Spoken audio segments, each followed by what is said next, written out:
Good morning everyone. Unit number 1 हमने शुरू किया था और इस क्रम में जो हमारा अगला लेक्चर है उसको शुरू करते हैं। ठीक है, देखो थोड़ा मैंने बेसिक बता दूँ। जो मैंने अब तक आपको बताया है वो मैंने बताया क्या है कि मैंने ये बताया है कि हमारे पास देखो हमें सब्जेक्ट को थोड़ा सा मैं आपको थोड़ा सा और एक्सप्लेन कर दूँ कि एग्जैक्टली हमें पढ़ना किस तरह से और क्या पढ़ना है। देखो सब्जेक्ट हमारा है, अगर बहुत लेमन लैंग्वेज में बात करें तो सब्जेक्ट हमारा है बेटा मापन। ठीक है, मापन। और मापन मतलब कि माप करना। ठीक है, इलेक्ट्रिकल क्वांटिटीज का हमको मापन करना है। मैंने कुछ लेक्चर में आपको बताया भी है कैसी चीज़ें करेंगे। तो अब जो हमारा टॉपिक अभी जो आने वाला है, ठीक है, वो एग्ज़ाम पॉइंट ऑफ व्यू से भी इम्पोर्टेंट है और आपके जो प्रैक्टिकल एस्पेक्ट है, जो आप अगर फर्दर आप कॉम्पिटिशन के एग्ज़ाम देते हो, कोई भी आप जेईई ले लोगे, ठीक है, आप कोई भी डिप्लोमा का एग्ज़ाम देते हो, कॉम्पिटिशन का एग्ज़ाम देते हो, यहाँ से क्वेश्चंस बहुत बढ़िया होते हैं। ठीक है, आप ये समझ लो कि मेजरमेंट का जो कोर सी चीज़ है ना, सब्जेक्ट का जो कोर पार्ट है वो यही है जो अभी चल रहा है। इसके बाद तो सिर्फ आपको पढ़ना ये है कि ये हमारा इंस्ट्रूमेंट है और इस इंस्ट्रूमेंट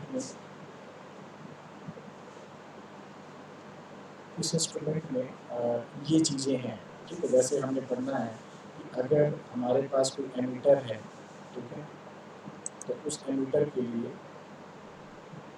एक थोड़ा सा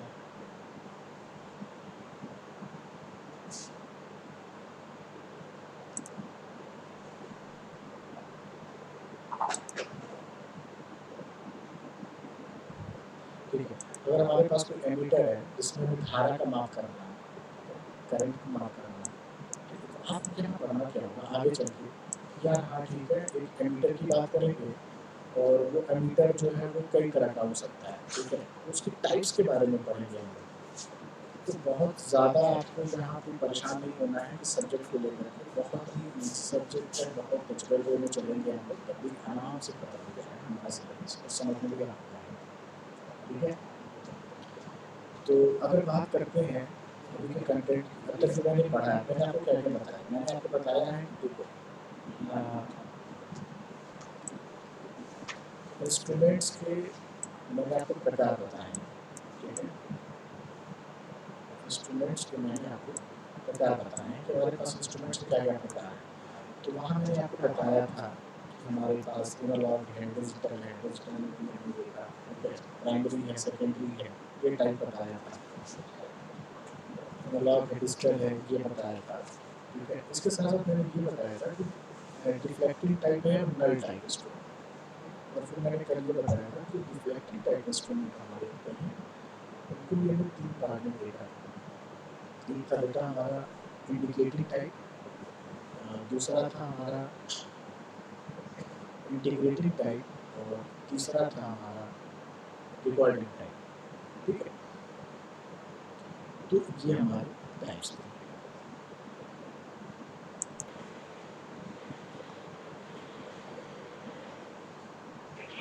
ठीक है, फिर हमने ये देखा था कि इंडिकेटिंग टाइप, कल मैंने आपको बताया था कि डिफ्लेक्टिंग टाइप इंस्ट्रूमेंट होता है। डिफ्लेक्टिंग मतलब कि जिसमें पॉइंटर के मूवमेंट से हमको क्वांटिटीज़ का मान पता चलता है, पॉइंटर के घूमने से मान पता चलता है, वो होता है डिफ्लेक्टिंग टाइप इंस्ट्रूमेंट। तो डिफ्लेक्टिंग टाइप इंस्ट्रूमेंट को मैंने एक बेसिक बताया था कि जनरली उसमें क्या होता है, एक पॉइंटर लगा होता है, एक स्केल बनी होती है, वो एक परमानेंट मैग्नेट के इन्फ्लुएंस में रहता है।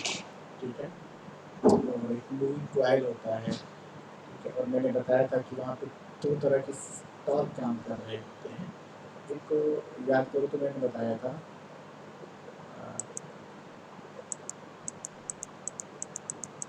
एक होता था बेटा कंट्रोलिंग टॉर्क और एक होता था डिफ्लेक्टिंग टॉर्क। ठीक है, तो डिफ्लेक्टिंग टॉर्क जो डिफ्लेक्शन करा रहा है, इसके डिफ्लेक्शन से, इसके मूवमेंट से, इसके घूमने से हमको मान मिलेगा, वो होता था डिफ्लेक्टिंग टॉर्क। और कंट्रोलिंग टॉर्क इसको स्थिर करने के लिए, इसको वापस ओरिजिनल पोजीशन पे लाने के लिए हमारे पास था कंट्रोलिंग टॉर्क। तो इतना मैं मान के चल रहा हूँ कि आपको समझ में आ रहा है, आपको कहीं भी समझ में नहीं आ रहा है, चूँकि ये टू वे कन्वर्सेशन नहीं है, ये सिंगल वे चल रही चीज़ें, तो आप अपनी चीज़ों को बताना, ठीक है? तो और बेहतर प्रयास किया जाएगा आप लोगों के लिए चीज़ें। ओके, ठीक है। तो देखो मैंने बताया था कि टॉर्क का एक था डिफ्लेक्टिंग टॉर्क, ठीक है? और एक था कंट्रोलिंग टॉर्क। ये आपकी चीज़ें कॉमन नहीं है सारे इंस्ट्रूमेंट्स में, जितने भी हैं, ठीक है? तो डिफ्लेक्टिंग टॉर्क और कंट्रोलिंग टॉर्क जहाँ बराबर होते हैं, वहाँ पे हमको मान मिलता है, रिजल्ट मिलता है, ठीक है? एक और तरह का टॉर्क आता है जो यहाँ पे प्रोड्यूस होता है, आप इसे स्क्रीन पे देख सकते हो। तो ये है डिफ्लेक्टिंग टॉर्क, ये है कंट्रोलिंग टॉर्क, ठीक है? अब तीसरे प्रकार का है, ये है डैम्पिंग टॉर्क, ठीक है? डैम्पिंग टॉर्क को मैं थोड़ा एक्सप्लेन कर दूँ, ठीक है? तो इसको हम टीडी भी लिखते हैं या फिर इसको आप डैम्पिंग करके टी डैम्पिंग करके लिख सकते हैं, ठीक है? इसको टी डैम्प करके लिख सकते हो, ऐसे सफिक्स में डैम्पिंग टॉर्क। देखो डिफ्लेक्टिंग टॉर्क कंट्रोलिंग टॉर्क तो आपस में बराबर होते हैं। डैम्पिंग टॉर्क का कार्य क्या होता है? देखो डैम्पिंग टॉर्क क्या होता है, एक एग्जांपल समझना। जैसे ये कोई मान लो स्केल है, देखो स्केल, यहाँ पे पॉइंटर लगा है और यहाँ कोई मान है, मान लिया कि 10 एम्पियर करंट को ये बता रहा है, ठीक है? ये पॉइंटर रोटेट किया, पहले यहाँ था, यहाँ से बढ़ कर के यहाँ पे आ गया, 10 एम्पियर पे मान बता रहा है। तो इस पोजीशन में डैम्पिंग टॉर्क और कंट्रोलिंग टॉर्क दोनों बराबर है। कंट्रोलिंग टॉर्क जो स्प्रिंग प्रोवाइड कर रहा है, ठीक है? डैम्पिंग टॉर्क क्या होता है कि जब ये पोजीशन आता है यहाँ पे, तो ये पोजीशन तुरंत स्थिर अवस्था में नहीं होता है, मतलब कि इसमें कुछ न कुछ वाइब्रेशंस होती रहती है और कई रीजन से वाइब्रेशन होता है। इसको हिंदी में बोलते हैं बेटा कंपन, ठीक है? वाइब्रेशन, तो जो कंपन होता है, जो वाइब्रेशन होता है, ठीक है? इसकी वजह से ये जो है फ्लक्चुएट करता है। ये जो पॉइंटर हमारा है, ये फ्लक्चुएट करता है, इसके आसपास ऐसे-वैसे थोड़ा फ्लक्चुएट करता है। तो हमारे लिए मुश्किल होता है कि एग्ज़ैक्ट मान कितना है। ऐसे हम 10 को अगर कभी देखेंगे तो ये 9.8 लग सकता है, ठीक है? या फिर ये 10.2 भी लग सकता है। समझ रहे हो बात को? क्योंकि जब मेज़रमेंट हमें करना होता है तो हमें एक चीज़ का ध्यान देना बहुत ज़रूरी है, वो है एक्यूरेसी। कि कितनी हम एक्यूरेट तरीके से कितना ही हम अपना 100% मेज़रमेंट जो भी कर रहे हैं उसमें एक्यूरेसी बहुत ज़्यादा हमारा इम्पोर्टेंट है, ठीक है? कितना एक्यूरेट तरीके से हम कर रहे हैं। तो यहाँ पे अगर वैल्यू एक टाइम में 9.8 आएगी, एक टाइम में 10.2 आएगी, तो बेटा ये डिफरेंस काफ़ी ज़्यादा हो गया, ठीक है? और इस डिफरेंस की वजह से बेटा एरर प्रोड्यूस होता है। एरर मतलब होता है बेटा त्रुटियाँ, ठीक है? जो मेज़रमेंट में एरर होता है उसको त्रुटि कहते हैं, तो एरर प्रोड्यूस होता है। तो एरर नहीं होना चाहिए, किसी भी सिस्टम में एरर फ्री होना चाहिए। मेज़रमेंट में एरर नहीं होना चाहिए या मिनिमम से मिनिमम होना चाहिए। हम आगे पढ़ेंगे एरर के बारे में, टाइप्स ऑफ एरर के बारे में पढ़ेंगे। तो इसपे जो वाइब्रेशंस होती हैं, ये जो हमारा पॉइंटर होता है, ठीक है? इसकी वाइब्रेशन, इसकी कंपन को रिड्यूस करने के लिए या इसको ओरिजिनल पोजीशन पे लाने के लिए ये जो टॉर्क प्रोड्यूस किया जाता है एक्सटर्नली, उसे हम बोलते हैं डैम्पिंग टॉर्क। तो सीधा सा यहाँ पूछा जाएगा आपसे डैम्पिंग टॉर्क क्या होता है? तो to remove the vibrations in steady state condition, ठीक है? मैं थोड़ा इस चीज़ को आपको रिलेट करता हूँ। जब आपने टाइम रिस्पॉन्स फर्स्ट ईयर में, यदि आप लोगों ने लास्ट यूनिट्स में पढ़ा होगा टाइम रिस्पॉन्स के बारे में, ठीक है? उसमें आप लोगों ने डायनेमिक और स्टैटिक चीज़ें पढ़ी होंगी, जैसे आपने ये पढ़ा होगा। मैं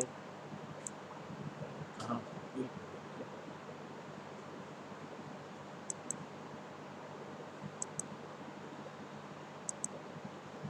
ठीक है। देखो जैसे ये एक मैं कर्व बना रहा हूँ, सपोज अभी इनिशियली मान ये है, आपने ये वाला कर्व पढ़ा होगा, देखा होगा टाइम रिस्पॉन्स आरएल सर्किट में जब पढ़ा होगा, ठीक है, और ऐसे करके करके ये स्थिर हो जाता है, या इसको आप ऐसे में अगर वहाँ पे जब एग्जैक्टली पढ़ा था वो ये था,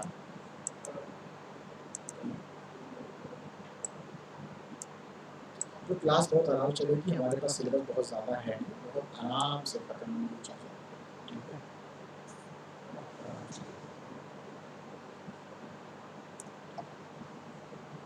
ये मान लो सीधा जा रहा है, ठीक है।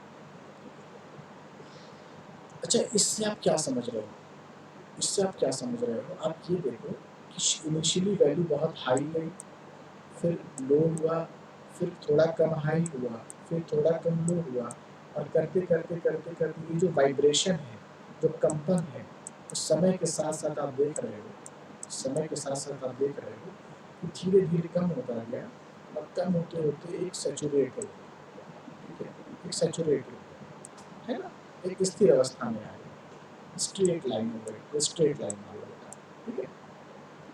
तो इनिशियली क्या है बेटा, वाइब्रेशन बहुत ज़्यादा है, उसके बाद क्या हो गया, स्टोर हो गया, मतलब स्ट्रेट कंडीशन में आ गया, तो इस कंडीशन को हम बेटा बोलते हैं ट्रांजिएंट कंडीशन, जिसमें उथल पुथल मची हुई है, तो ये ट्रांजिएंट है, ठीक है, ट्रांजिएंट है ये, ठीक है। और ये जो कंडीशन होती है बेटा, इसको कहते हैं इक्विलिब्रियम कंडीशन या स्टेडी स्टेट, ठीक है। स्टेडी स्टेडी मतलब कहते हैं स्टेडी हो गया, स्थिर हो गया, ठीक है, तो स्टेडी स्टेट वहाँ पे चीज़ें, ठीक है। तो इसी प्रकार से जो हमारा पॉइंटर होता है, समझना इसको, ये जो हमारा पॉइंटर होता है, ठीक है, ये मान लो स्केल है, इस पे ऐसे बना हुआ है, आपको मान बताना है, ठीक है, जो हमारा पॉइंटर है, सपोज यहाँ पे मैंने बताया मान लो 10 एम्पियर करंट का मान बताया, तो होगा क्या ना बेटा, ये जो पॉइंटर है 10 एम्पियर के आसपास जब तुरंत पहुँचेगा, इनिशियली पहुँचेगा जिस टाइम में, तो यहाँ ये वाइब्रेट करेगा, इसका भी रिस्पॉन्स जो मैंने कर्व बनाया था वैसे ही है। ये पहले क्या करेगा, अगर मैं इसको समझने का प्रयास करूँ, तो यहाँ पे ये पहुँचने के बाद ऐसे इसमें कंपन होगी, कंपन होगी, कंपन होगी, और कंपन होते होते धीरे धीरे धीरे धीरे ये स्थिर हो जाएगा, ठीक है। तो इसी प्रकार से ये बिहेव करता है, ठीक है। चूंकि कंट्रोलिंग टॉर्क और डिफ्लेक्टिंग टॉर्क, ठीक है, ये दोनों बराबर हैं, तो ये 10 एम्पियर पे तो ये मान स्थिर है, पर इसके बाद में इसमें वाइब्रेशन हो रहा है, और इस वाइब्रेशन को दूर करने के लिए या इसको मिनिमाइज करने के लिए हम डैम्पर या डैम्पिंग टॉर्क का इस्तेमाल, डैम्पिंग टॉर्क यहाँ पे लगाया है। उसके हमारे पास दो तरीके हैं, एक है बेटा एयर फ्रिक्शन मेथड और एक है एडी करंट डैम्पिंग मेथड। इसी प्रकार से जो कंट्रोलिंग मैंने आपको बताया था, मैंने स्प्रिंग वाला आपको एग्जांपल दिया था, वो था स्प्रिंग कंट्रोल, जो मैंने स्प्रिंग के द्वारा बताया था, जिसमें स्प्रिंग लगी होती है, और एक दूसरा भी होता है ग्रेविटी, ठीक है। तो ये हमारा बेसिकली बात, ये चीज़ होता है, ठीक है। फिर इंस्ट्रूमेंट देखो बेटा, हमारे पास दो प्रकार के होते हैं, एक होते हैं बेटा मूविंग आयरन, इसको हम बेटा मूविंग आयरन को एमआई इंस्ट्रूमेंट कहते हैं, और दूसरा है मूविंग कॉइल, ठीक है। मूविंग आयरन अलग होता है, मूविंग कॉइल अलग होता है। अगर मूविंग आयरन की बात करें, जिसमें आयरन मूव करता है, नाम से क्लियर है, इसमें कोई आयरन होगा, कोई लोहे का, ठीक है, कोई प्लेट होगी, कुछ ऐसा होगा जो मूव करेगा, तो जब वो मूव करेगा तो या तो वो अट्रैक्शन में होगा या वो रिपल्सन में होगा, मतलब या तो वो अट्रैक्टिव नेचर में होगा या फिर वो रिपल्सिव नेचर में होगा, या तो मतलब कि दो प्रकार के होंगे, अट्रैक्शन टाइप और दूसरा है रिपल्सन टाइप, अट्रैक्शन टाइप और रिपल्सन टाइप। अट्रैक्शन टाइप जो होता है, रिपल्सन टाइप हम डिटेल में देखेंगे, बट फिलहाल ये जान लो कि मूविंग आयरन इंस्ट्रूमेंट इंपॉर्टेंट भी है, आपके एग्जाम में क्वेश्चन शायद डायरेक्ट आ जाए। 100% चांस है कि ये आएगा ही आएगा। सेकंड हमारे पास जो है वो मूविंग कॉइल, और मूविंग कॉइल में बेटा हम जो पढ़ते हैं वो आपके सिलेबस में है permanent magnet moving coil instrument. Permanent magnet, तो कल जो मैंने आपको बताया था मूविंग कॉइल और उसमें परमानेंट मैग्नेट लेके, तो बेसिकली इसी का एक एग्जांपल था, इसी को मैंने आपको लाइट वे में एक्सप्लेन किया था। ठीक है, तो permanent magnet moving coil instrument. Next जो है हमारे पास जो इंस्ट्रूमेंट होगा वो है इलेक्ट्रोडायनेमिक इंस्ट्रूमेंट। ठीक है, अब इसमें क्या क्या आते हैं देखो बेटा, मैं बता देता हूँ यहीं पे, जो हमारे वॉट मीटर्स होते हैं, ठीक है, जो हमारे वॉट मीटर्स होते हैं, वोल्ट मीटर्स होते हैं, ये सारे टाइप के, इसमें भी कई प्रकार मिलेंगे आपको। ठीक है, जनरली वॉट मीटर की बात करें तो यहाँ पे मिलेगा। तो इस पूरे कंटेंट को समझो, इस कंटेंट में आपको जो पढ़ना है, जो आपके लिए बहुत इंपॉर्टेंट है, किसी भी इंडिकेटिंग, ठीक है, सेकेंडरी इंस्ट्रूमेंट, दो प्रकार के इंस्ट्रूमेंट होते हैं, प्राइमरी और सेकेंडरी। सेकेंडरी में एनालॉगस, एनालॉगस में भी हमने कहा रिफ्लेक्टिंग, रिफ्लेक्टिंग में भी हमने कहा कि इंडिकेटिंग। ठीक है, मैंने बताया कि इंडिकेटिंग, तीन टाइप बताया था ना, इंडिकेटिंग, इंटीग्रेटिंग और रिकॉर्डिंग। मैंने कल बताया था कि एक होता है सूचना देता है, सूचित करता है, इंडिकेटिंग, एक होता है इंटीग्रेटिंग, समाकलन करता है, जोड़ता है, एकत्रित करके मान बताता है, और एक है जो ग्राफिकल मेथड से बना बताता है, इसको रिकॉर्डिंग टाइप इंस्ट्रूमेंट हम कहते हैं। कल मैंने बताया। तो हमारे पास क्या क्या है, इंडिकेटिंग इंस्ट्रूमेंट। इंडिकेटिंग इंस्ट्रूमेंट में क्या है, तीन चीजें हमारे पास प्राइमरी होंगी, एक का डिफ्लेक्टिंग टॉर्क उस पर काम कर रहा होगा, एक कंट्रोलिंग टॉर्क काम कर रहा होगा, और एक डैम्पिंग टॉर्क उस पर काम कर रहा होगा। ठीक है, ऐसे ही फिर हमने इसको पार्ट में किया कि चलो ये ठीक है, ये एसेंशियल रिक्वायरमेंट है किसी भी इंडिकेटिंग इंस्ट्रूमेंट। पर टाइप ऑफ इंस्ट्रूमेंट की जब हम अंदर में जाएं तो डिटेल में, तो हमारे पास तीन प्रकार के इंस्ट्रूमेंट हैं। एक होता है मूविंग आयरन, एक है परमानेंट मैग्नेट मूविंग कॉइल, और एक होता है इलेक्ट्रोडायनेमिक। बेटा स्लाइड हिंदी में नहीं होगी, इंग्लिश में ही होगी, कि हिंदी तो टाइप करना मेरे लिए संभव नहीं है। ठीक है, लेकिन ये है कि एक्सप्लेनेशन जो है आपको बोथ लैंग्वेज में किया जाएगा। तो पहला टॉपिक जो वहाँ पे था essential requirement of indicating instruments, उसमें जो है deflecting type, controlling type, damping type, तीनों को फिर से हम अच्छे से एक्सप्लेन करते हैं विद फिगर। पहला है डिफ्लेक्टिंग टॉर्क। मैं मान के चल रहा हूँ कि आपको ये समझ में आ गया कि डिफ्लेक्टिंग का मतलब क्या है, डिफ्लेक्शन करना, विक्षेपित करना। ठीक है, तो डिफ्लेक्टिंग टॉर्क अगर मैं बात करूँ तो आप देख लो, the deflecting torque causes the moving system and pointer of the instrument to move from its zero position, मतलब जीरो पोजीशन से, जैसे ये हमारा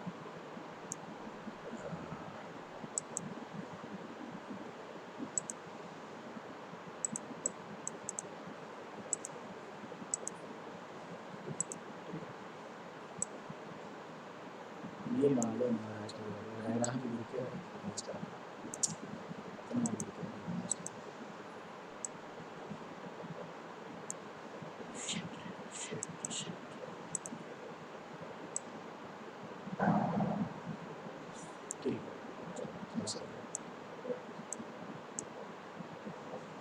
देखो यहाँ पॉइंटर है हमारा, ये है बेटा जीरो, जहाँ पे रीडिंग जीरो, और ये है बेटा मैक्सिमम। ठीक है, यहाँ पे मैक्सिमम हमें रीडिंग मिलेगी, और यहाँ पे क्या मिलेगा, यहाँ पे हमको जीरो रीडिंग मिलेगा। तो यहाँ पे है जीरो, और यहाँ मान लिया कि 100। ठीक है, 100। अगर मैं वोल्ट की बात करूँ तो ये क्या एम्पियर की बात करूँ, करंट है 0 एम्पियर, तो बीच में कितना होगा, बीच में होगा बेटा 50। और एकदम आराम से समझना, जो डिफ्लेक्टिंग टॉर्क जो होता है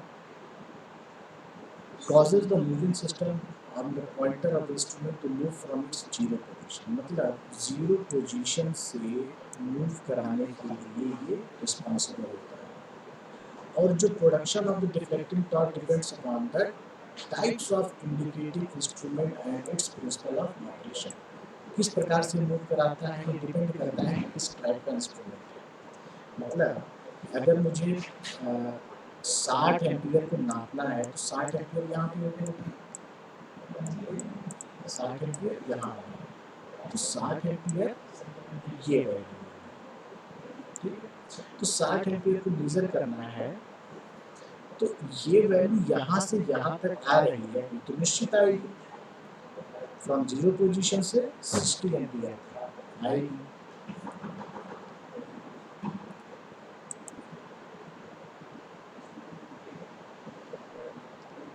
ठीक है, चलो तो हाँ ये 0 से लेकर के 60 एम्पियर तक की चीजें आएंगी। ठीक है, क्लियर। ठीक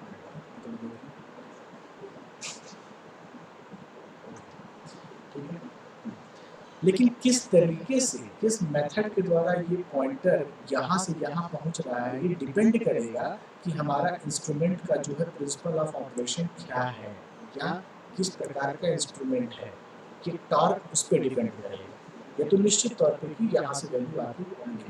ठीक है, तो वही बात आती है कि क्या वो मूविंग आयरन टाइप है, क्या वो अट्रैक्शन टाइप है, क्या वो रिपल्सन टाइप है, क्या वो मूविंग क्वाइल है, ये वहाँ पे बात नहीं है। बट अभी के लिए एक डिफ्लेक्टिंग टॉर्क होता है जो फ्रॉम 0 पोजीशन से लेकर के जो हमें वैल्यू फाइंड करनी होती है और जो वैल्यू हमको मिलती है वहाँ पे डिफ्लेक्शन को शो करता है पॉइंटर के द्वारा या नीडल के द्वारा।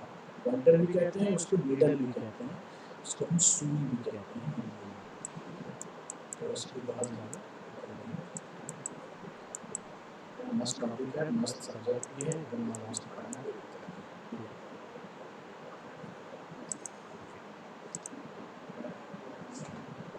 अब आती है बात कंट्रोलिंग टॉर्क। कंट्रोलिंग टॉर्क करता क्या है? कंट्रोलिंग टॉर्क मैंने बताया था कि जनरली वो कंट्रोल का काम करता है, ठीक है, वो लिमिट करता है। तो the controlling torque limits the movement of the pointer and ensures that the magnitude of the deflection is unique and is always same for the given value of the electrical control to be measured. जो English वाले हैं समझ में आ गए, जो हिंदी वाले हैं थोड़ा उनको एक्सप्लेन कर देता हूँ। कंट्रोलिंग टॉर्क वही चीज करता है कि जैसे हमारा पॉइंटर कहीं पे ये पॉइंटर शो कर रहा है, ठीक है, डिफ्लेक्टिंग टॉर्क ने क्या किया, इसको उठा करके यहाँ पे ऐसे समझो ये है डिफ्लेक्टिंग टॉर्क, इसको उठाया 0 पोजीशन से और यहाँ तक पहुँचाया। तो भाई जब इसको यहाँ से यहाँ तक पहुँचा तो दिया इस पोजीशन से उठा करके, ठीक है, यहाँ से यहाँ तक कर तो दिया, अब इसको कंट्रोल भी तो करना है। ऐसा तो नहीं है ना कि लिमिट इसके जहाँ हमें 60 एम्पियर मेजर करना था तो हमारी लिमिट जो है वो ऊपर चली जाए, ठीक है, लिमिट ऊपर चले मतलब कि इसके इधर आ जाए। अगर इसके इधर नहीं भी आता है तो जैसे ही हम सप्लाई हटाते हैं तो होना क्या चाहिए, इसको फिर से वापस इस पोजीशन में आना है, मतलब इस नीडल को वापस फिर इसको यहाँ पे आना है। तो इसको यहाँ लाने के लिए एक कंट्रोलिंग टॉर्क काम करेगा जिसको हम कहते हैं कंट्रोलिंग टॉर्क, जो कंट्रोल करता है। तो जिस मान को, जिस क्वांटिटी को मेजर करना है, जितना उसका मान होता है, जितनी उसकी वैल्यू होती है, वो आ करके दोनों के दोनों कंट्रोलिंग टॉर्क और डिफ्लेक्टिंग टॉर्क दोनों के दोनों वहाँ पे काम करते हैं और उस पोजीशन में इन दोनों का मान सेम होता है। कंट्रोलिंग टॉर्क डिफ्लेक्टिंग टॉर्क के बराबर, पीडी बराबर ऐसे। यहाँ पे ये बात आ गई, ठीक है। इसके बाद नेक्स्ट जो हमारा है वो है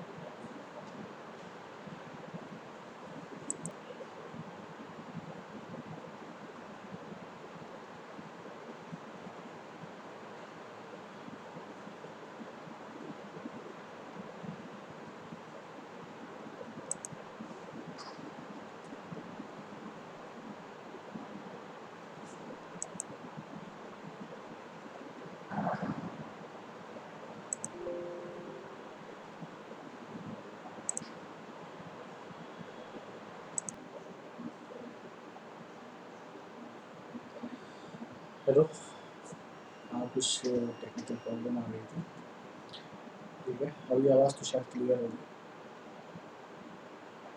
रिकॉर्डिंग देखो। कंट्रोलिंग टॉर्क के बारे में बताया मैंने। अब इसको समझते हैं। देखो हमारे पास कंट्रोल करने के हमारे पास दो तरीके हैं, ठीक है। एक तरीका है बेटा जिसको हम स्प्रिंग कंट्रोल मेथड्स कहते हैं, और दूसरा है बेटा जिसे हम ग्रेविटी कंट्रोल कहते हैं, ठीक है। ठीक है, तो एक है हमारे पास स्प्रिंग कंट्रोल, दूसरा है ग्रेविटी कंट्रोल। अब एक एक करके समझते हैं स्प्रिंग कंट्रोल और ग्रेविटी कंट्रोल होता क्या है। स्प्रिंग कंट्रोल मेथड के लिए एक यहाँ पे फिगर दिख रहा है, ठीक है। पहले समझ लो एकदम देसी भाषा में स्प्रिंग कंट्रोल मेथड्स में होता क्या है। तो काम क्या है इसका? मेन काम क्या है कि जो डिफ्लेक्टिंग, जो करंट के लगने की, करंट के बढ़ने की वजह से जो डिफ्लेक्टिंग टॉर्क लग रहा है, उस टॉर्क को कंट्रोल करना, ठीक है, उसको रिस्टोर करना। तो कंट्रोल करने के लिए कंट्रोलिंग टॉर्क लगेगा। चूंकि हम स्प्रिंग द्वारा कर रहे हैं तो स्प्रिंग कंट्रोल लगेगा। अब एक बात समझना कि स्प्रिंग की प्रॉपर्टी क्या होती है। आपने कभी स्प्रिंग को देखा होगा, यूज किया होगा। स्प्रिंग को अगर आप बेंड करते हो, ठीक है, तो वापस छोड़ देते हो तो वैसी ही कंडीशन में दोबारा आ जाता है, ठीक है, उसका नेचर होता है, ठीक है, बहुत इलास्टिक होता है। तो यही यहाँ पे हमें दिमाग में रखना है कि जब स्प्रिंग को हम बहुत ज़्यादा बेंड करते हैं, चाहे उसको मोड़ते हैं, तो वापस इनिशियल पोजीशन में आना है, आ जाता है, वो जल्दी से रिस्पॉन्स करता है। तो यहाँ पे देखो ध्यान से कि दो स्प्रिंग लगे, एक देखो बेटा ए पे है और एक है बेटा, ये दो स्प्रिंग लगे। अच्छा, दोनों की डायरेक्शन उल्टी है। अगर कोई इस तरीके से है, ये अगर क्लॉकवाइज डायरेक्शन में है, तो ये बेटा एंटी क्लॉकवाइज डायरेक्शन में है, और ये क्लॉकवाइज, ये एंटी क्लॉकवाइज। दैट मीन्स कि ए और बी, ठीक है, ये किसके बने होते हैं? फॉस्फर ब्रॉन्ज, ठीक है। फॉस्फर ब्रॉन्ज जो है इसका बना होता है, और इसको जिसे हम कहते हैं ना मिश्र धातु, ठीक है, मिश्र धातु इसका बना होता है, मिश्र धातु का बना होता है। तो मिश्र धातु मतलब दो से ज़्यादा धातुओं को मिला करके ये बनाए जाते हैं, इसको बोलते हैं मिश्र धातु, ठीक है, मिश्र धातु। जब दो से ज़्यादा मेटल्स को मिलकर बनाते हैं तो उसे बोलते हैं मिश्र धातु, ठीक है। तो ये दोनों फॉस्फर और ब्रॉन्ज, फॉस्फर ब्रॉन्ज जो मिश्र धातु है इसके बने होते हैं, और सेम साइज के होते हैं, सेम शेप के होते हैं, और यहाँ पे इस तरह से अटैच होते हैं, और जिसमें अटैच होते हैं उसे बेटा बोलते हैं स्पिंडल। स्पिंडल कह लो या स्पाइंडल कह लो। एक तरह से एक रॉड होती है ये, ठीक है, एक रॉड होती है। इस रॉड से ये दोनों अटैच्ड होते हैं, इस पर बाउंडेड होते हैं, ठीक, बाउंडेड मतलब घिरे हुए होते हैं, ठीक है, और एक दूसरे के अपोजिट डायरेक्शन में। तो पहला पॉइंट तो ये हो गया, दो स्प्रिंग होंगे जो फॉस्फर ब्रॉन्ज का होगा, और फॉस्फर ब्रॉन्ज का होने के कारण ये मतलब मिश्र धातु के बने होते हैं, और ये दोनों अपोजिट डायरेक्शन में दूसरे से स्पिंडल पे बाउंडेड होते हैं, कनेक्टेड होते हैं, ठीक है। स्पिंडल, ये जो रॉड है हमारी, ये है स्पिंडल। इसी स्पिंडल पे बेटा लगा है हमारा पॉइंटर जो रीडिंग देता है, ठीक है। इसी स्पिंडल पे कनेक्टेड है पॉइंटर जो जहाँ पे रीडिंग मिलेगी, और ये आपको दिखाई दे रहा है बेटा स्केल है, यहाँ पे स्केल है, ठीक है। अच्छा, ये जो स्पिंडल होता है ना बेटा, ये मूवमेंट में रहता है, मतलब ये फ्री रहता है मूव करने के लिए, मतलब इसमें रोटेशन हो सकता है, मतलब इसको क्या कह सकते हैं, move to free, free to move, ठीक है, फ्री टू मूव, मतलब ये मूवमेंट कर सकता है, ये घूम सकता है स्पाइंडल जो हमारा, ठीक है। तो स्पाइंडल जब मूव करेगा तो इसका मतलब ये है कि इसको सपोर्ट चाहिए, तो हमने यहाँ दो सपोर्ट दिया है बियरिंग्स के द्वारा, इसको बोलते हैं ज्वेल्ड बियरिंग्स। एक बियरिंग यहाँ पे है और दूसरी बियरिंग यहाँ पे है। इन्हीं दोनों बियरिंग्स से हम बोल रहे हैं ज्वेल्ड बियरिंग। इसी बियरिंग में ये अटैच्ड होता है, ये फिक्स्ड होता है। फिक्स्ड मतलब इस पे सपोर्टेड होता है और यहाँ से ये मूव कर सकता है, ठीक है। जब ये मूव करेगा स्पाइंडल तो निश्चित सी बात है कि पॉइंटर भी चूंकि इसी पे बाउंडेड है, इसी पे अटैच्ड है, इसी पे फिक्स्ड है। एक चीज याद रखना, पॉइंटर इस पे फिक्स्ड है, पॉइंटर नहीं घूम रहा है। स्पाइंडल जब घूम रहा है तो स्पाइंडल के घूमने की वजह से पॉइंटर हमको घूमता हुआ दिखाई दे रहा है, ठीक है। स्पाइंडल जब घूम रहा है, ये स्पाइंडल मूव करेगा, तो ये स्पाइंडल जो मूव करेगा तो यहाँ पे अटैच क्या है, पॉइंटर है। जब स्पाइंडल मूव करेगा तो पॉइंटर भी मूव करेगा। पॉइंटर के पास आप देखोगे तो बैलेंस करने के लिए बैलेंस कुछ वेट्स लगाए गए हैं जो इसको बैलेंस करे, इसको पॉइंटर, ठीक है। दो काम करता है बैलेंस वेट का। पहला काम होता है कि इसके द्रव्यमान को, इसके मास को अपने इच्छानुसार हम घटा सकते हैं, बढ़ा सकते हैं, ठीक है, वेट, ठीक है। और पॉइंटर जो है स्पाइंडल पे सही तरीके से फिक्स्ड हो, ठीक है, उसको बैलेंस करे जिससे कि पॉइंटर ना मूव करे। पॉइंटर ऐसा ना हो कि यहाँ से सरक जाए या पॉइंटर यहाँ से डिसबैलेंस हो जाए, तो ये चीज़ें नहीं होनी चाहिए। इसलिए ये बैलेंस वेट लगा होता है, इसके द्वारा हम इसको बैलेंस करते हैं पॉइंटर, ठीक है। तो मेरे ख्याल से बहुत ही ईजी यहाँ पे इसका समझने का कंस्ट्रक्शन है। मैं फिर से बता रहा हूँ कि हमारे पास दो तरह की दो स्प्रिंग होती है, ठीक है, जो फॉस्फोर ब्रॉन्ज मिश्र धातु की बनी होती है, ठीक है। मिश्र धातु मतलब दो से ज़्यादा मेटल्स का इस्तेमाल, और ये दोनों स्प्रिंग जो होती है एक स्पाइंडल पे कनेक्टेड होती है, ठीक है, और ये दोनों अपोजिट डायरेक्शन में, ठीक है, दे आर अपोजिट डायरेक्शन, ठीक है। और ये जो स्पिंडल होता है इसी पे हमारा कनेक्टेड होता है पॉइंटर, पॉइंटर इस स्पाइंडल पे कनेक्टेड होता है। स्पाइंडल जो है बेटा वो रोटेट करने के लिए फ्री है, मतलब ये घूमेगा, ठीक है। स्पाइंडल जो है वो घूमेगा अपने एक्सेस पे, इस पे, इसी एक्सेस पे ये घूमेगा, ठीक है। तो इस एक्सेस को घूमने के लिए सपोर्ट चाहिए, उस सपोर्ट हमने दिया बेटा कैलिब्रेटेड स्केल द्वारा, सॉरी मैं कह रहा हूँ ज्वेलिंग ब्रिंग द्वारा, बियरिंग्स द्वारा। तो बियरिंग की क्या प्रॉपर्टी है, आपने देखा हो, जो हमारा फैन होता है ना, जो छतों पे हमारा के लिए फैन लगा होगा, सीलिंग फैन लगा होगा, ये भी बियरिंग पे होता है, ठीक है। बियरिंग क्या करता है, आपको एक एक्सेस प्रोवाइड करता है रोटेट करने के लिए। आपने साइकिल चलाई है, समय चलाई होगी, आपने मोटरसाइकिल चलाई होगी, तो चलाते ही होगा, तो वहाँ पे जो हमारा पहिया होता है ना, ठीक है, पहिया देखो जैसे ये पहिया है, आपने ध्यान साइकिल देखा होगा, तो ये बीच में एक्सिस होता है, तो कहते हैं ना बियरिंग कटेगी। तो बियरिंग क्या है, यहाँ पे सपोर्टेड होता है बियरिंग्स पे। अब बियरिंग पे सपोर्टेड हो गया तो पहिया घूम रहा है, कोई दिक्कत नहीं, रोटेट करा लो। तो बियरिंग पे ये फिक्स होते हैं। तो इसी प्रकार से ये जो स्पाइंडल हमारा है ये घूम रहा है, तो यहाँ से यहाँ पे रोटेट करेगा, ठीक है। मतलब इस प्रकार से है। अगर मैं मेरे पास ठीक है, ये चीज़ें हैं, ठीक है, कुछ प्रकार से, ठीक है। ऊपर बियरिंग है, नीचे बियरिंग है, और ये इस पर रोटेट करेगा, ठीक है, ये इस पर रोटेट करेगा। जब ये रोटेट करेगा तो यहीं पे लगा हुआ है हमारा पॉइंटर, ठीक है, यहाँ पे हमारा लगा हुआ है पॉइंटर, तो पॉइंटर भी इसके साथ साथ रोटेट करेगा, क्लियर है। पॉइंटर रोटेट करेगा, पॉइंटर जहाँ पे जाके रुकेगा वो हमारा मान बताएगा, ये तो क्लियर है। अब आते हैं इसके क्रिया की, कैसे इसकी वर्किंग।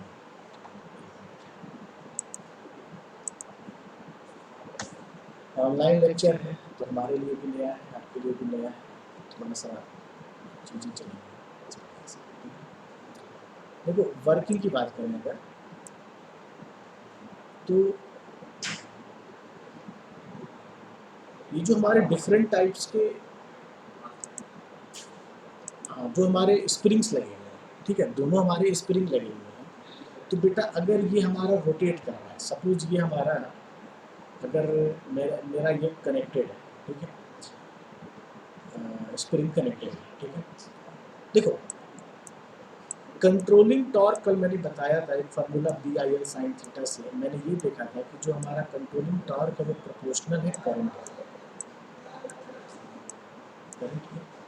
तो क्लियर है।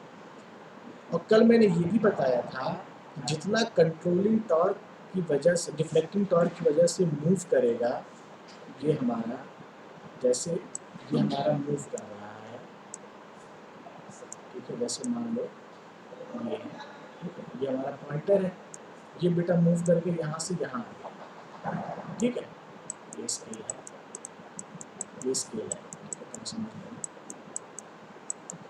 तो ये कितना एंगल, कुछ ना कुछ एंगल ड्रॉ कर रहा है, जीरो से लेके कुछ एंगल, मान लिया एंगल कितना है, थीटा।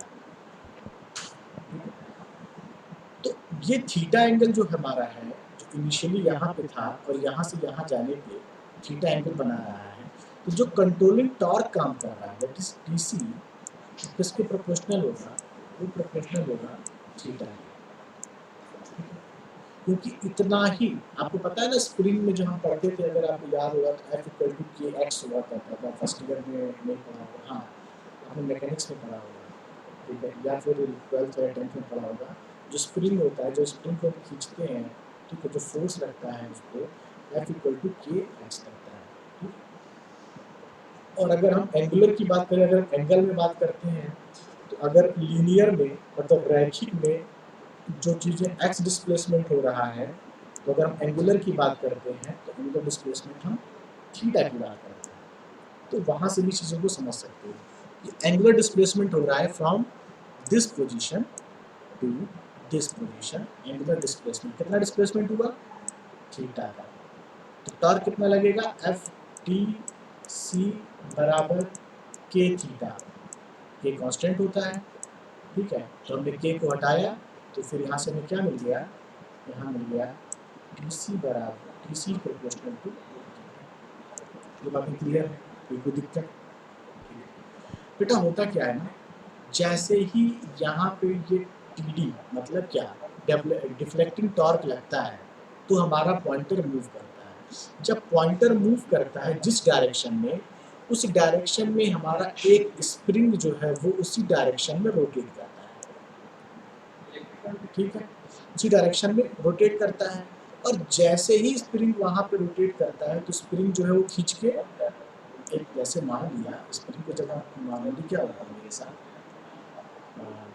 स्प्रिंग को जब आप खींचते हो तो फैल जाती है, तो जैसे ही उसको आप छोड़ते हो फिर नीचे पोजीशन में आ जाती है, ठीक है। तो क्या हुआ कि जैसे स्प्रिंग, जैसे सपोज पॉइंटर यहाँ से घूम के यहाँ गया, पॉइंटर यहाँ गया, सब पॉइंटर यहाँ आ गया, मान लिया, मेरी बात समझ जाना जो मैं कहना चाहूँगा। जैसे पॉइंटर जो है बेटा यहाँ गया, ठीक है, पहले कहाँ था, यहाँ था, यहाँ से कहाँ गया, यहाँ से यहाँ गया, ठीक है। तो इस दिशा में स्प्रिंग भी रोटेट किया, स्प्रिंग रोटेट किया, और जैसे ही यहाँ पे ये हमें मान मिलेगा, तो वहाँ पे हम क्या कहते हैं कि वहाँ पे जो डिफ्लेक्टिंग टॉर्क लग रहा है और जो कंट्रोलिंग टॉर्क लग रहा है, ये आपस में क्या होंगे, बराबर, ठीक है। और जैसे ही इसको वापस पोजीशन पे आना है, तो स्प्रिंग का जो गुण होता है ये अपने आप को फिर से रिस्टोर कर लेता है, उसी प्रॉपर्टी की वजह से ये वापस उसको उसी पोजीशन पे ला के रख देगा, ठीक है। तो स्प्रिंग का जो क्वालिटी होता है वो यहाँ पे। अगर मैं ये बात करूँ कि अगर मान लो ये पॉइंटर घूम के यहाँ आया, सपोज मान लिया, तो अब इस डायरेक्शन के लिए रोटेशन हुआ, मतलब यहाँ से यहाँ रोटेशन हुआ है इस डायरेक्शन में, तो हमारे लिए दूसरा स्प्रिंग भी है ना, इसीलिए दो स्प्रिंग काम कर रहे हैं, एक अपोजिट डायरेक्शन में, दूसरे में।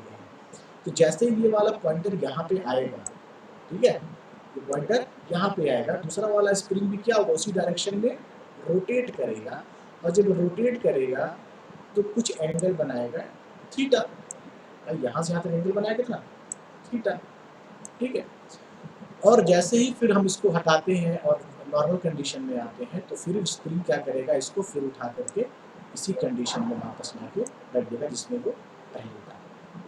अब मेरी बात आपको समझ में आ गई होगी, तो जिस डायरेक्शन में हमारा पॉइंटर मूव करेगा, चाहे वो फॉरवर्ड हो चाहे वो बैकवर्ड हो, दोनों डायरेक्शन में हमारे पास क्या है, स्प्रिंग है, और स्प्रिंग द्वारा हम उसे कंट्रोल कर लेते हैं। जहाँ तक मैथमेटिकल एक्सप्रेशन की बात है बेटा, तो दो चीज़ें मैं आपको बता दूँ। एक होता है बेटा टी डी, ये प्रोपोर्शनल टू करंट है, इसको हम डिफ्लेक्टिंग टॉर्क कह रहे हैं। करंट का मान बढ़ेगा उतना ज़्यादा डिफ्लेक्शन होगा। और कंट्रोलिंग टॉर्क को बेटा हम कह रहे हैं ये जो विस्थापन हो रहा है, मतलब जो पॉइंटर मूव कर रहा है, जैसे पॉइंटर हमारा यहाँ पे ये 0 पोजीशन, ये स्केल से यहाँ मूव किया, तो कितना एंगल बना है, ठीक है, एंगल बना है, वो एंगल हमारा थीटा है। और मैं जब ये कह रहा हूँ यहाँ पे कि नहीं ठीक है, अगर कोई वैल्यू हमें मिलती है तो उस कंडीशन में ये दोनों मान बराबर होंगे, टी डी बराबर टी सी होगा, तो क्या हम ये कह सकते हैं आई प्रोपोर्शनल टू थीटा होगा, ठीक है, आई प्रोपोर्शनल टू थीटा होगा। तो ये हमारा एक्सप्रेशन होता है, ठीक है, आई प्रोपोर्शनल टू थीटा। किसी भी deflective type indicating type instrument में जो हमारा एक्सप्रेशन आता है वो I proportional to theta. I क्या कहते हैं, जिस करंट को मेजर करना होता है वो हमारा करंट है, और थीटा क्या है, जो हमारा जो डिफ्लेक्शन बना रहा है, जितना एंगल, जिसको एक नाम दे दिया हमने डिफ्लेक्शन एंगल, डिफ्लेक्शन, डिफ्लेक्टिंग और डिफ्लेक्शन जो भी है, डिफ्लेक्शन एंगल। बाकी चीज़ें सब स्लाइड में लिखी हुई है। मेरा जो मैंने बेसिक वे में मुझे बताने लायक था मैंने आपको समझा दिया, वही चीज़ें यहाँ पे देखो लिखा हुआ है, अच्छा तो यहाँ पे हाईलाइट करो देखो, ठीक है, T D proportional to chi and T C proportional to deflection angle, T D proportional to current and TC proportional to deflection angle, and in steady state final steady state condition TD बराबर TC, ठीक है। Steady state condition वही condition है जहाँ पे हमको final reading दिख रही है, जो हमको दिखाई दे रहा है कि हाँ ये रीडिंग दिखाई दे रही है, तो वहीं पे TD बराबर क्या हो जाएगा, TC हो जाएगा, ठीक है।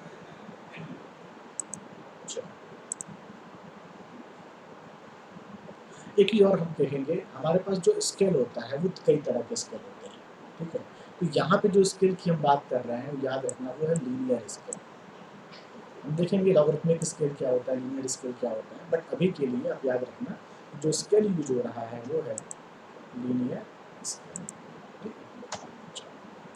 सेकेंड हमारे पास है बेटा ग्रेविटी,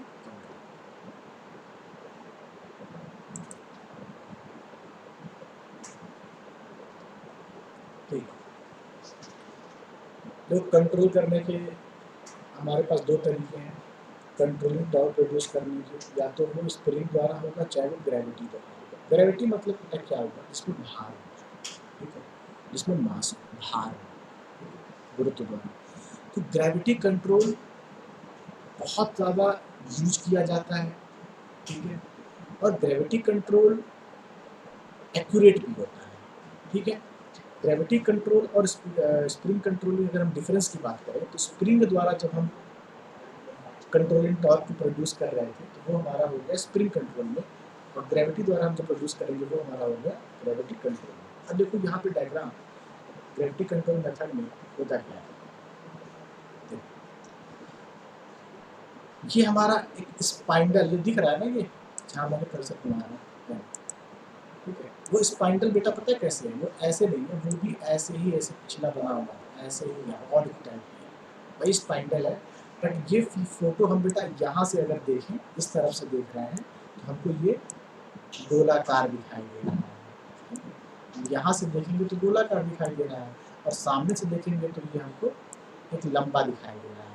तो ये जो फोटो है या ये जो फिगर है, ये जो है इस साइड से देखने पे है, और इसी स्पाइंडल पे जो गोलाकार दिखाई दे रहा है यहाँ पे कनेक्टेड है इसी प्रकार से, ठीक है। जब हम यहाँ से देखेंगे बेटा इसको, तो जब यहाँ से देखेंगे तो गोलाकार भी दिखाई दे रहा है और इस पर देखो पॉइंटर दिखाई दे रहा है, ये चीज़ें।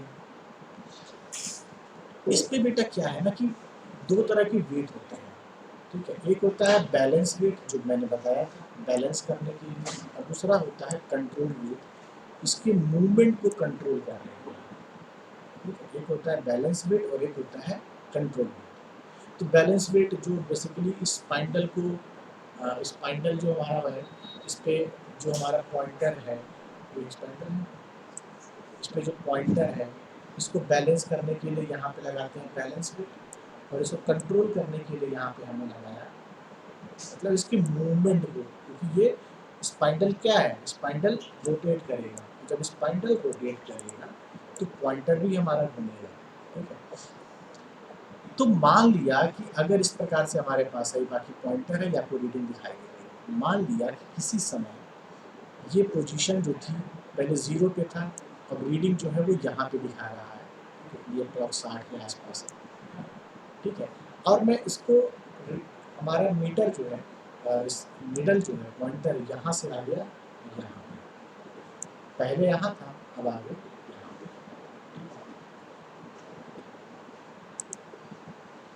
जब यहाँ पे आ गया तो अब हम थोड़ा सा इसको फिजिक्स के टर्म में थोड़ा समझते हैं। ठीक है, हमारा कंट्रोलिंग वेट पहले नीचे की तरफ, बैलेंस वेट ऐसे। अब बेटा ये हो गया कंट्रोलिंग वेट यहाँ पे, ठीक, और बैलेंस वेट हो गया यहाँ पे। मैं फिर से आपको थोड़ा सा समझाने का प्रयास करूँ। जो पहले ये था कंट्रोलिंग वेट अब यहाँ आ चुका है और बैलेंस वेट यहाँ, क्योंकि 90 डिग्री पे दोनों होते हैं, ये दोनों कितने पे होते हैं 90 डिग्री पे। तो या ये चीज़ यहाँ पे आपको दिखाई दे रही है। ठीक है, आपको पता है बेटा कि वेट हमेशा जो है वो ग्रेविटी हमारा हमेशा सेंटर की तरफ होता है और हमेशा नीचे की तरफ लगता है। तो ये हो गया बेटा मेरा वेट डब्ल्यू जो नीचे की तरफ लग रहा है। ठीक है, ये वेट हो गया। और डिफ्लेक्शन जो हो रहा है अगर मैं बात करूं तो यहाँ पे भी थीटा का हो रहा है, तो यहाँ भी सेम एंगल से होगा। तो डिफ्लेक्शन बेटा अगर एंगल थीटा से हो रहा है तो हम फिर फिजिक्स में करते हैं, इस कंपोनेंट को तोड़ेंगे तो ये डब्ल्यू कॉस थीटा, ठीक है, डब्ल्यू कॉस थीटा, और जब इसको ब्रेक करेंगे बेटा तो डब्ल्यू साइन थीटा। ठीक है, तो जो W cos theta W sine theta ये क्या कर रहा है, ये वेट कंपोनेंट को दो पार्ट में इन्होंने ब्रेक कर दिया। ठीक है, जब दो पार्ट में ब्रेक कर दिया हमने कंपोनेंट को, तो यही वेट हमारा, यही ग्रेविटी हमारा कंट्रोल कर रहा है इसके मूवमेंट को, इसके मोशन को। ठीक है,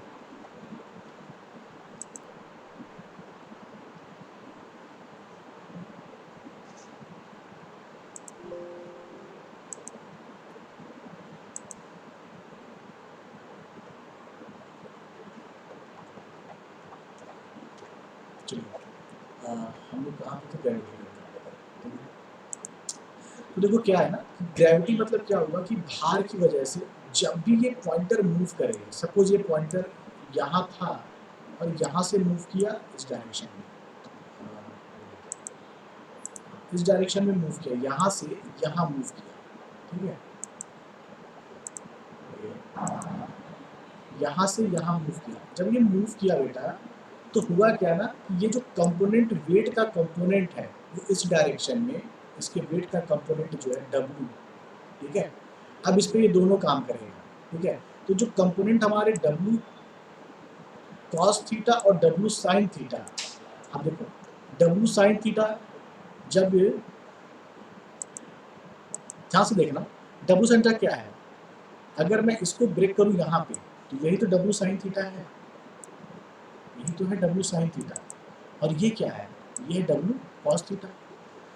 तो इसको वेट को सही तरीके से, इसके वेट को काउंटर कौन कर रहा है, वापस इस पर कौन एक्ट कर रहा है, वो कर रहा है डब्ल्यू साइन थीटा कंपोनेंट। ठीक है, क्यों, क्योंकि ये इसके साथ ये कंपोनेंट जो है डब्ल्यू साइन थीटा वाला है, और यही डब्ल्यू साइन थीटा हमारा यहाँ पे मेंशन है।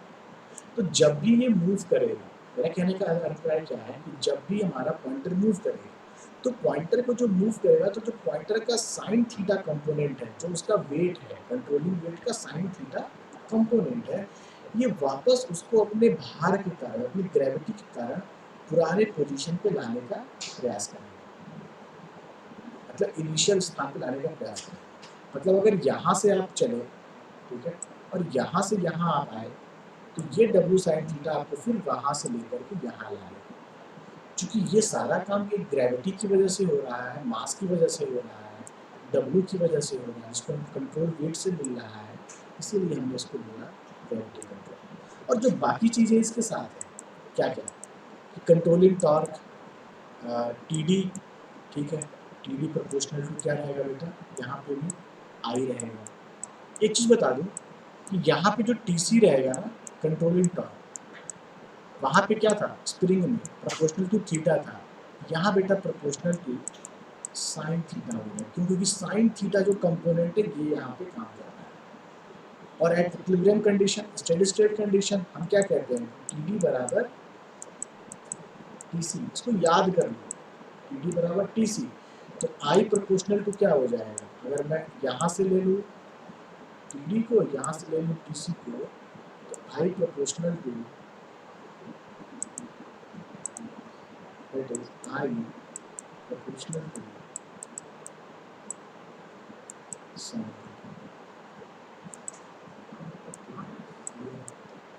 तो ये हमारा बेटा टोटल जो है ये ग्रेविटी कंट्रोल हमारा कंप्लीट होता है आज का।